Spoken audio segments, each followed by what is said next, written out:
नमस्कार, मैं डॉक्टर राजीव कुमार सतपथी पृथ्वी बुलेटिन के इस खास एपिसोड में आप सभी लोगों का स्वागत करता हूं। जलवायु परिवर्तन पर अध्ययन करने वाली संयुक्त राष्ट्र की एजेंसियों ने दावा किया कि दुनिया भर में क्लाइमेट चेंज का सबसे अधिक असर गर्भवती महिलाओं और बच्चों की सेहत पर पड़ता है। दुबई में जलवायु परिवर्तन पर वैश्विक पार्टियों COP28 के सम्मेलन से पहले संयुक्त राष्ट्र एजेंसियों द्वारा मंगलवार 21 नवंबर को जारी कॉल फॉर एक्शन में कहा गया है कि गर्भवती महिलाओं, शिशुओं और बच्चों पर जलवायु परिवर्तन के होने वाले असर को हमेशा उपेक्षित किया जाता है, इसके कम करके भी आंका जाता है। संयुक्त राष्ट्र की रिपोर्ट इस बात पर प्रकाश डालती है कि बहुत कम देशों की जलवायु परिवर्तन की एक्शन रिपोर्ट में गर्भवती महिलाओं और बच्चों की सेहत पर असर के बारे में जिक्र किया जाता है।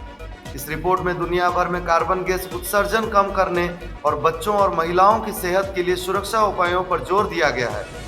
विश्व स्वास्थ्य संगठन WHO में यूनिवर्सल हेल्थ कवरेज एवं लाइफ कोर्स के सहायक महानिर्देशक ब्रूस आयलवर्ड ने कहा, जलवायु परिवर्तन हम सभी के अस्तित्व के लिए खतरा है। हालांकि गर्भवती महिलाओं, शिशुओं और बच्चों को इसके सबसे गंभीर परिणामों का सामना करना पड़ा है।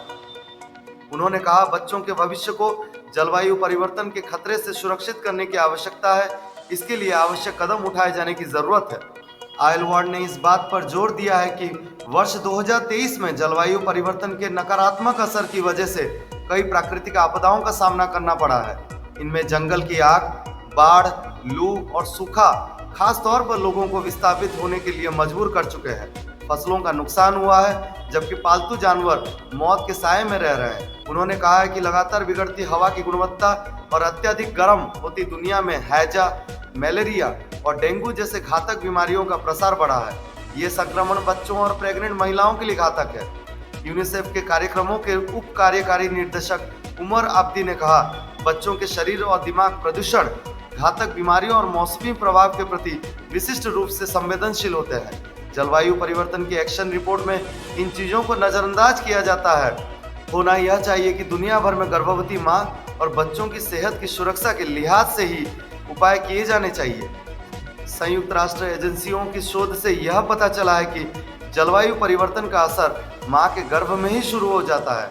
इससे गर्भावस्था से संबंधित समस्याएं जैसे समय से पहले जन्म, कम वजन और मृत बच्चे का जन्म हो सकता है। गर्भ में प्रभावित होने वाले बच्चों पर जीवन भर इसका असर रहता है और उनके शरीर और मस्तिष्क का विकास प्रभावित होता है। इसी के साथ इस एपिसोड को हम यहीं अंत करते हैं। नमस्कार, मैं डॉक्टर राजीव कुमार सतपथी। फिर मिलेंगे आपसे एक नए एपिसोड में और एक नए कहानी के साथ। नमस्ते।